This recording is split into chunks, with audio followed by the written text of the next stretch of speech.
Friends, स्वागत है आपका अपने चैनल द स्मार्ट कनाडा में। जी हाँ फ्रेंड, एक बार फिर आपके बीच लेकर के आ गए हैं तड़कते भड़कते हुए न्यूज़ को। जी हाँ फ्रेंड, ऐसी न्यूज़ों का संकलन आपके बीच लेकर के आए हैं जो आपकी दिशा और दशा को तय करेगी। जी हाँ फ्रेंड, आपके लिए काफ़ी महत्वपूर्ण, तो वीडियो को स्किप नहीं करेंगे, शुरू से लेकर अंत तक देखेंगे। सबसे पहले जान लेते हैं एसएसए और एनजीओबी मद के जो जुलाई का जिलावार आवंटन है वो जारी हो गया है। जी हाँ फ्रेंड, डीए वृद्धि पर फाइनल मोहर लग गई है। जो जुलाई की डीए वृद्धि थी, ओपीएस को लेकर के अच्छी खबर निकल करके आ रही है। जो लोकसभा से प्रोन्नति का पत्र जारी हुआ है, फिर एक बार 2772 रुपए तक की वृद्धि होगी। सभी शिक्षकों का बदला सक्षमता वन का काउंसलिंग शेड्यूल बदल गया है। जो लोगों का जब काउंसलिंग है तो फिर से आपको देखना है, अवकाश लेने के तरीका में बदलाव कर दिया गया है। जो अवकाश आप लेते हैं उसके तरीका में बदलाव कर बीपीएससी हेडमास्टर और टीआरई3 के फाइनल आंसर की और रिजल्ट जारी करने का तिथि दे दिया गया है। और शिक्षा जगत के प्रमुख हलचलों के साथ सीधे चलेंगे अगले स्लाइड पर और देखेंगे क्या कुछ खबरें निकल करके आ रही। जी हाँ फ्रेंड, जैसा कि आपको पता ही है कि एसएसए मध्य जो जुलाई का आवंटन है वो कल ही शिक्षा परियोजना पहुंच गई थी। तो आज शाम तक जो है ये राशि से लेकर के कल तक जो है जिलावार आवंटन जारी हो जाएगा। और इस सप्ताह से लेकर के अगले सप्ताह ट्यूसडे तक जो है ये 15 अगस्त से पहले ही जुलाई का जारी हो जाएगा। और जो भी मत से आच्छादित शिक्षकों के लिए जुलाई का आवंटन जारी कर दिया गया है। जी हाँ फ्रेंड, अब चलेंगे अगले स्लाइड पर और देखेंगे कि विभिन्न हलचल को लेकर के क्या कुछ खबरें निकल करके आ रही है। और खबरों के साथ साथ उनके जो है सपोर्टिंग डॉक्यूमेंट्स को भी देखेंगे। उससे पहले एकमात्र गुजारिश, वीडियो को लाइक कर दे, चैनल पर नए हैं या अब तक सब्सक्राइब नहीं किया है तो सब्सक्राइब कर ले। तो सबसे पहले डीए बढ़ोतरी की बात करें तो एआईसीपीआई इंडेक्स का जो आंकड़ा जारी करना था 1 अगस्त को, वो अंततः जो है 7 अगस्त को जारी किया गया है। और जो कयास लगाए जा रहे थे वो 141.39 पर आंकड़ा पहुंचा है। और महंगाई भत्ता 53.39% हुई है। और कुल मिलाकर 3% महंगाई भत्ता आपका बढ़ गया है। जी फ्रेंड, इस पर फाइनल मोहर लग गई है। अब महंगाई भत्ता आपका 3% बढ़ेगा। 4-5 के कयास लगाए जा रहे थे, लेकिन जो जुलाई का आंकड़ा जारी हुआ उसमें जो है 141 जो है एआईसीपीआई इंडेक्स गया, जिससे कि दशमलव में जो है 0.5 से ऊपर नहीं जा सका आंकड़ा और 4% की वृद्धि नहीं हुई। शिक्षक से संबंधित आंकड़ा उपलब्ध कराने के संबंध में जो है प्राथमिक शिक्षा निदेशक मिथिलेश कुमार के द्वारा पत्र जारी किया गया है सभी जिला शिक्षा पदाधिकारी सभी जिला को, ताकि जो है टीआरई3 से जितने भी शिक्षक बहाल है उसकी गणना की जा सके। साथ ही साथ सक्षमता के से संबंध में जो शिक्षकों को जो है ट्रांसफर कम राज्यकर्मी का दर्जा दिया जाएगा, उससे भी जो उसका समायोजन किया जा सके। जी हाँ फ्रेंड, पृथ्वी दिवस पर संकल्प लेना चाहिए। पीपल राजकीय वृक्ष है। पीपल ही ऐसा पेड़ है जो दिन रात ऑक्सीजन देती है। जी हाँ फ्रेंड, 33% पेड़ होना चाहिए किसी भी जगह के पर्यावरण को संतुलित करने के लिए। बिहार में मात्र 8% पेड़ है और भारत में 20%। तो 5 करोड़ पेड़ क्या हो सकता है। आपका क्षेत्र भी बिल्कुल पेड़ आपको लगाइए ताकि ऑक्सीजन खरीदना नहीं पड़े। जी हाँ फ्रेंड, ये सूचना आपको दिखा रहे हैं। ये सूचना कहाँ पर चिपकाया गया है?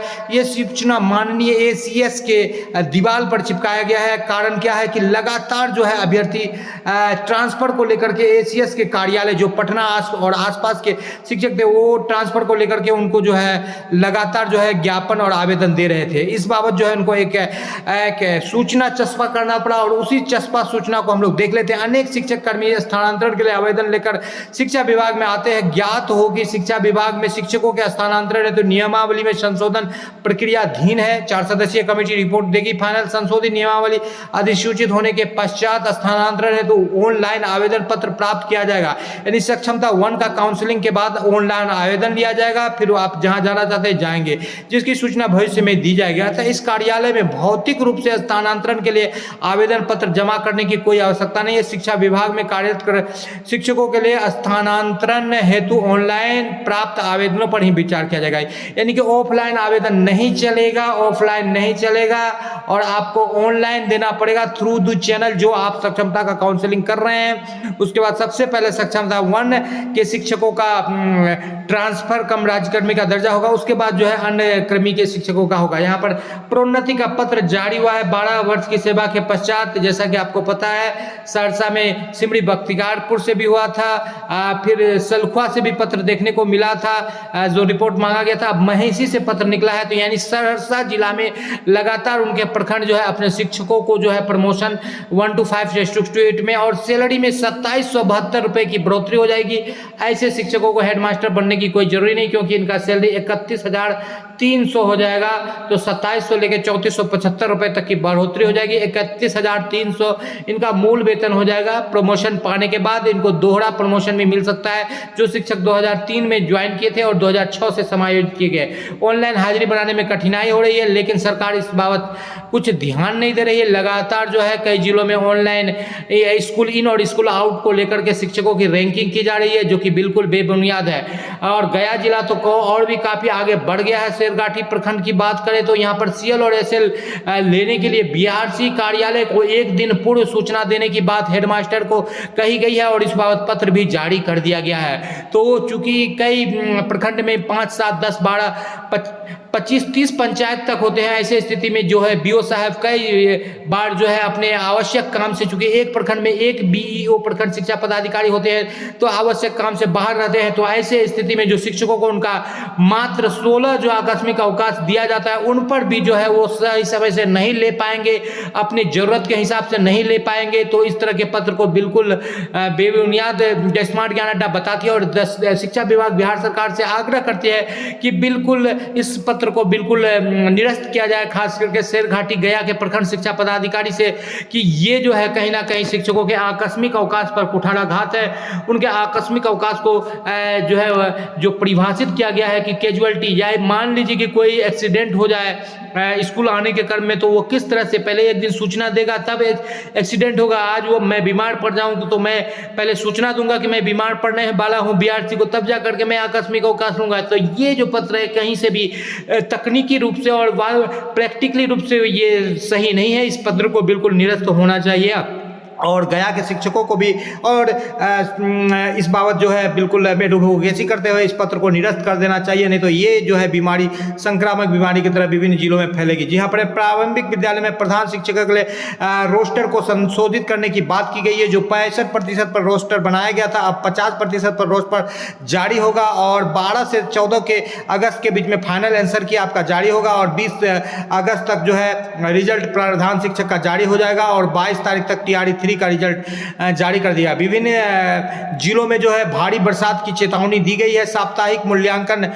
को आप जारी रखिए। मासिक मूल्यांकन जो भी पदाधिकारी विद्यालय जाएंगे वो साप्ताहिक मूल्यांकन छात्रों के और मूल्यांकन के कॉपी को देखेंगे। जी हाँ फ्रेंड, यहाँ पर बात कर लेते हैं तो जो नवनियुक्त शिक्षक होंगे उनका योगदान जो है रैंडमाइजेशन के आधार पर किया जाएगा। इस बाबत पत्र जारी किया गया था। आपको बताते चले फ्रेंड कि OPS को लेकर के भी गुड न्यूज आया है, तो OPS को लेकर के गुड न्यूज क्या कुछ है उसको भी देख लेते हैं। थोड़ा सा व्यवधान यहाँ पर हो रहा है, उसके लिए क्षमा प्रार्थी है, लेकिन OPS को लेकर के यहाँ पर जो सवाल पूछे गए हैं यहाँ पर आ गया है, कोई दिक्कत नहीं है, थोड़ी सी व्यवधान है। OPS को लेकर के सवाल पूछा गया है यहाँ पर लोकसभा में और इस बाबत जो है पॉजिटिव जवाब आया है। पुरानी पेंशन देने के लिए सचिव की अध्यक्षता में समिति का गठन किया गया था, यदि हाँ तो तत्संबंधी क्या कुछ प्रतिवेदन प्रस्तुत किया जाए। तो इसका जो जवाब दिया गया है, ये जवाब आप देख लीजिए कि को खो घ। जी हाँ, ये सकारात्मक प्रश्न है। वित्त मंत्री द्वारा 24 मार्च 2023 को लोकसभा में की गई घोषणा के अनुसार केंद्र सरकार ने वित्त सचिव की अध्यक्षता में एक समिति का गठन किया है। समिति की संरचना तथा विचार वस्तु निम्नवत है। क्या है? घोषणा किया गया और निम्नवत है। इसमें जो ये संरचना दिया गया है, वित्त सचिव इनको अध्यक्ष बनाए गए हैं और सदस्य कार्मिक के सचिव अपर सचिव है, यानी कि ये OPS से रिलेटेड जो है कि समिति का गठन कर दिया गया है। और इस बाबत जो है जो खबरें निकल करके आ रही, कई जिलों में OPS लागू किया गया है और आगे जो है जो लोग NPS से आच्छादित है, कहीं ना कहीं उनके लिए OPS का जो है दरवाजा खुलता हुआ नजर आ रहा है। चूंकि समिति का गठन कर दिया गया है, कहीं ना कहीं केंद्र सरकार बैकफुट में है और डैमेज कंट्रोल में है। जो कर्मचारियों का जो उनको जो क्षति पहुंचा है वोट बैंक का, उसको उस विश्वास को जीतने के कगार कोशिश कर रही है। जी हाँ फ्रेंड, इसके साथ यदि वीडियो पसंद आ रहा है तो लाइक कर दे, चैनल पर नए हैं या अब तक सब्सक्राइब नहीं किया है तो सब्सक्राइब कर ले। द स्मार्ट ज्ञान अड्डा आपका अपना चैनल है साथियों, जो आपके भविष्य की कामना करता है, न पैसा लगता है न खर्चा लगता है। सब्सक्राइब कर लीजिए फ्रेंड, अच्छा लगता है।